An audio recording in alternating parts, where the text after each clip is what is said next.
त्रिपाठी जी से मैं शुरुआत करना चाहूंगी कि 400 पार के लिए दौरा धुआंधार चल रहा है। प्रधानमंत्री का नॉन स्टॉप जारी है, वो रुक ही नहीं रहे। और खासतौर पर बात अगर बनारस की करूं, जहां पर कुछ देर बाद वो पहुंचेंगे, तो इस बार पीएम बतौर नहीं बल्कि एक प्रत्याशी बतौर पहुंच रहे हैं।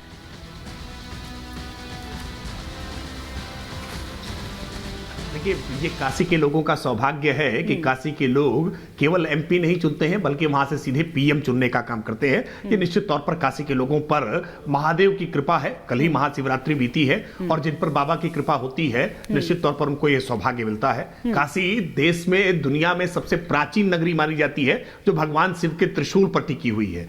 पूरी दुनिया का विनाश हो जाएगा लेकिन काशी अविनाशी है। काशी का कभी विनाश नहीं हो सकता है। काशी कई सारी संस्कृतियों का मेल है। काशी में आपको हर राज्य की एक प्रतिकृति वहां दिखाई मिलेगी। आप जब अभी सृष्टि रिपोर्ट दिखा रही थी तो उस रिपोर्ट में भी आपको पीछे दिखाई पड़ रहा होगा कि अलग अलग समाज के लोगों के द्वारा वहां स्वागत किया जा रहा है। मुझे लगता है कि काशी के लोगों ने जिस तरह से उनको स्वीकार किया है, और प्रधानमंत्री जी ने जो कहा था कि मैं काशी आया नहीं हूं बल्कि मुझे मां गंगा ने बुलाया है, आज काशी का स्वरूप पूरा बदला है। काशी नित्य नूतन चिर पुरातन की तर्ज पर बदली है।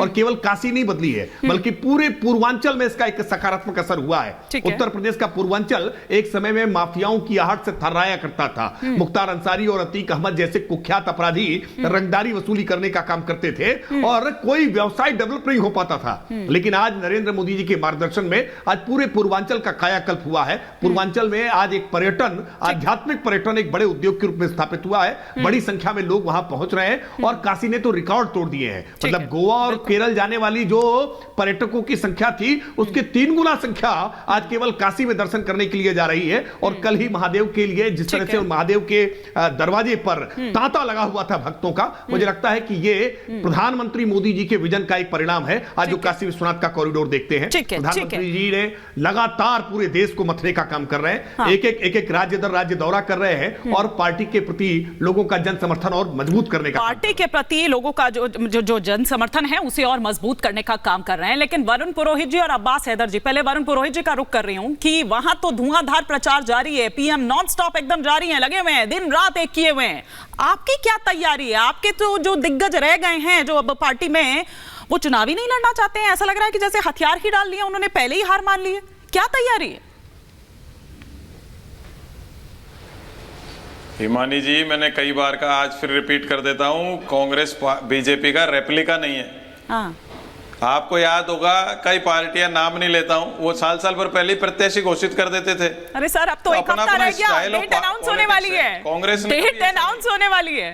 कांग्रेस ने, हिमानी जी, कभी अब आप सुनना नहीं चाहते? नहीं, मैं सुन रही हूँ। कांग्रेस कभी ऐसा नहीं, लास्ट आखिरी दिन फॉर्म भरने से पहले भी टिकट चेंज हो जाते, आखिरी दिन फॉर्म भरने के पहले भी टिकट चेंज हो जाते हैं कांग्रेस में। ऐसा नहीं है, आज से नहीं है, इंदिरा जी, राजीव जी के जमाने से तो मैं देख रहा हूँ। ये बार बार एक नैरेटिव, बीजेपी ने ऐसा कर दिया, आप क्यों नहीं कर रहे हो? भाई, हम हमारे हिसाब से कर रहे हैं। दूसरी बात, आपने क्या कहा, 15 वर्षों बाद नवीन पटनायक से समझौता हुआ।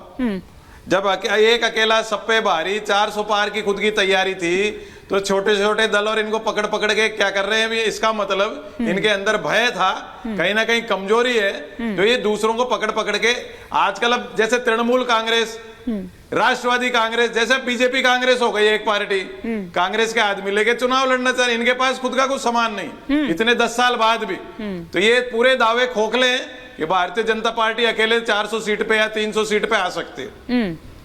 अच्छा, वो उनको अकेले, अमित शाह जी का आप बता रहे थे, ये लक्ष्य वो लक्ष्य, वो अकेले भी इतने सक्षम हैं, वो उसके बावजूद उसके बावजूद उनमें वो भय हैं। लेकिन आप में बचे कुचे जो रह गए सर, वो भी गिनती के मतलब उंगलियों में गिन लेंगे। आप एकदम भय मुक्त हैं, आपको कोई भय नहीं है। आ रही हो राकेश त्रिपाठी जी? हाँ, मेरी बात तो सुन लो पूरी एक बार। आज ही मैंने कहा कि अभी आप एक वीडियो वायरल हुआ है मध्य प्रदेश का, उसी का जिक्र मध्य प्रदेश का वायरल हुआ है एक वीडियो। वरुण जी, एक मिनट त्रिपाठी जी, उसी का जिक्र त्रिपाठी जी, एक बार पुरोहित जी कंप्लीट कर लें, पुरोहित जी कंप्लीट कर लें, फिर मुझे राहुल महाजन जी का भी रुख करना है। हाँ, एक बार कंप्लीट कर लें, फिर आप रिएक्ट करिएगा। हाँ, अभी तक तेरी अब एक वीडियो आ रहा है, अभी तक तेरी गालियां सुनी, अब तुझे पार्टी में शामिल करना पड़ रहा है। उसी से आप इनकी स्थिति अंदाज लगा लीजिए। पचौरी जी तो मेरे बहुत अच्छे क्लोज रिलेशन है, बड़े भाई की जैसे हैं। आनंद शर्मा जी के टाइम महामंत्री थे इंडियन यूथ कांग्रेस के, राजीव गांधी जी ने उनको आगे बढ़ाया। अब चले गए, कोई बात नहीं, सज्जन आदमी। ठीक है। उसमें कोई, मैं हर किसी के वो करता हूं, लेकिन पचौरी जी के मामले में चलिए इस पर जवाब ले लेती हूँ, फिर राहुल महाजन जी का रुख करूंगी। त्रिपाठी जी पास बस सर, बाकी गेस्ट भी अभी दोबारा आऊंगी तब कहिएगा वो बात। त्रिपाठी जी। नहीं, मैं तो वरुण पुरोहित जी को यही पूछ रहा हूं ना कि सुरेश पचौरी जी को आप भी कह रहे हैं कि सज्जन आदमी है, बहुत वरिष्ठ आदमी है। इतने सज्जन और वरिष्ठ आदमी कांग्रेस पार्टी छोड़ करके भारतीय जनता पार्टी ज्वाइन कर रहे हैं। संजीव शुक्ला आपके अभी विधानसभा के प्रत्याशी रहे हैं, वो पार्टी छोड़ करके ज्वाइन कर रहे हैं, लेकिन आपके कानों पर जू नहीं रेंग रही है कि क्या कारण है कि कांग्रेस पार्टी एक एक करके लगातार छोड़ते जा रहे हैं। आप न्याय भारत जोड़ो यात्रा कर रहे हैं, इधर कांग्रेस छोड़ो यात्रा लगातार चल रही है। आपके अलायंस पार्टनर आपको छोड़ करके जा रहे हैं। इंडिया अलायंस बनाया था जिस बिहार से आपने, वो नीतीश बाबू आपको छोड़ करके चले गए, लेकिन आपके कानों पर जू नहीं रेंग रही है। आरएलडी उत्तर प्रदेश में आपका अलायंस पार्टनर हुआ करती थी, वो आपको पार्टी आपका अलायंस छोड़ करके चले गए। आपका इंडिया अलायंस खंड खंड बिखर जा रहा है, लेकिन आपका अभिमान, आपका अहंकार जो आपको आड़े नहीं आ रहा है। मतलब राहुल गांधी किसी से बात नहीं कर सकते, सोनिया जी बात नहीं कर सकती। मुझे जानकारी है कि अमेठी और रायबरेली के बहुत सारे कार्यकर्ता कांग्रेस के, वो जाकर के दिल्ली में गुहार लगा रहे हैं कि हमें अनाथ मत छोड़ दीजिए, हम कांग्रेस के कार्यकर्ता आपसे अपेक्षा करने आइए। प्रियंका वाड्रा मिलने को तैयार नहीं है, उन कांग्रेस के कार्यकर्ताओं से मिलने को तैयार नहीं है। कहीं यूपी में चुनाव लड़ने के लिए हामी ना भरनी पड़ जाए, क्योंकि यूपी में चुनाव जीतना तो अब संभव नहीं रह गया है। जिस सपा की बैसाखी पर चलते थे, वो सपा की बैसाखी भी टूट गई है। उनके विधायक वहां समाजवादी पार्टी छोड़ के चले गए। सपा अपनी पार्टी बचावे कि आपको जितावे, तो बहुत मुश्किल है कांग्रेस के लिए। मैं जानता हूं बहुत मुश्किल दौर से कांग्रेस गुजर रही है, लेकिन आत्मचिंतन करे, आत्ममंथन करे, आगे के चुनावों के लिए तैयारी करे। ठीक है। वैसे भी उनके कई सहयोगी ये कह चुके हैं कि 24 नहीं 29 की तैयारी वो कर रहे हैं, और ये बना ही इसीलिए है, तो इसीलिए झटके लग रहे हैं बंगाल से लेकर जम्मू कश्मीर तक। लेकिन राहुल महाजन जी, एक के बाद एक जिस तरह से ये धुआंधार प्रचार चल रहा है प्रधानमंत्री नरेंद्र मोदी का, वो नॉन स्टॉप जारी है, वो रुक ही नहीं रहे हैं। मतलब मैं असम से शुरू करूं, अरुणाचल हो, बंगाल हो, अब कुछ देर बाद जब शाम में पहुंच जाएंगे बनारस। किस तरह से देख रहे हैं आप उसको, चूंकि वो एक लक्ष्य बड़ा निर्धारित किया गया है, जाहिर सी बात है कि वो चैलेंज एक बड़ा चैलेंज है। देखिए, बड़ी स्ट्रेटेजिकली वो चुनते हैं जगह, जैसे काजीरंगा उन्होंने चुना, उसकी तस्वीरें देखी होगी। काजीरंगा की ना तस्वीर बदल गई है। वो काजीरंगा एक डिलिमिटेशन के बाद नई कॉन्स्टिट्यूंसी हो गई है। वहाँ पे कांग्रेस का काफ़ी प्रभाव होता था उस कॉन्स्टिट्यूंसी में। तो प्रधानमंत्री ने जानबूझ के वो कॉन्स्टिट्यूंसी चुनी है कि वहाँ पर वो जाके जो बीजेपी जो है उसको थोड़ा बूस्ट करे, ताकि वहाँ पर इस बार जो है वो चुनाव जीता जा सके। 9 सीटें थी असम में, अब वो चाहते हैं कि ये जो सीटें हैं बढ़ें।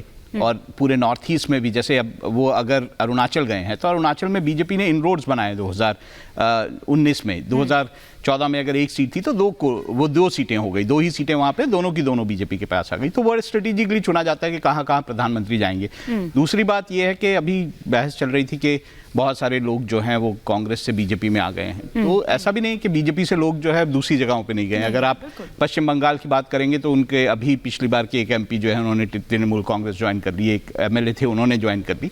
तृणमूल से भी लोग बीजेपी में आए हैं, लेकिन कांग्रेस को चिंता करनी चाहिए, क्योंकि कांग्रेस के बहुत ज़्यादा लोग जो हैं वो बीजेपी की तरफ मुड़ गए हैं या बाकी पार्टियों की तरफ मुड़ गए हैं, और बड़े बड़े नेता मुड़ गए हैं। तो कांग्रेस के भीतर ये चिंता होनी चाहिए कि आखिर ऐसा क्यों हो रहा है। और दूसरे बीजेपी में एक और चिंता होनी चाहिए। बीजेपी जो अपने चरित्र को, अपनी चाल को बहुत महत्व देती थी, उसमें अगर कांग्रेस के वैसे वैसे नेता आएंगे जिन पर आप आरोप लगाते थे, तो बीजेपी का मतलब जो चेहरा है वो कैसा हो जाएगा। तो बीजेपी के लिए ये चिंता होनी चाहिए। जहां तक चुनावों का सवाल है, हम ये मान के चल रहे हैं या फिर हमें लगता है कि बीजेपी इस बार बहुत स्ट्रांग विकेट पे चुनाव लड़ रही है और बीजेपी जो है इन चुनावों को जीतने जा रही है। दूसरी तरफ कांग्रेस की जहां तक बात है, कांग्रेस अगर उत्तर प्रदेश में उन्होंने सीटें अभी नहीं अनाउंस की हैं या फिर अमेठी नहीं अनाउंस की, रायबरेली नहीं अनाउंस की, मुझे लगता है कर देनी चाहिए थी। क्योंकि अगर आपको उत्तर प्रदेश में अपने काडर को बूस्ट करना है, जहाँ पे दिक्कतें हैं, जहाँ पे काडर थोड़ा सा मजबूत नहीं दिखाई दे रहा है, तो वहां पर अगर बूस्ट करना है तो आपको करनी चाहिए वहां पर, ताकि काडर जो है उसको कहीं ना कहीं मजबूती, काडर को मजबूती मिले, जनता में एक मैसेज जाए। और जनता में एक मैसेज चला गया है। आप देखिए ना कि राहुल तो पहले ही वायनाड से उधर सोनिया गांधी ने तो बाकायदा एक इमोशनल जो चिट्ठी है वो लिखी थी वहां की जनता के लिए, और ये कहा था कि मेरे परिवार का ख्याल रखिएगा। तो वो किसके लिए थी? क्या मेरे ख्याल से अभी हमें बहुत जल्दी होगी, ये नहीं मानना चाहिए कि क्या गांधी परिवार ने दोनों सीटें छोड़ दी हैं। अभी लिस्ट आनी चाहिए, उसमें देखना होगा, उसके बाद ये शायद तय हो पाएगा कि दोनों सीटें छोड़ दी है कि नहीं छोड़ दी।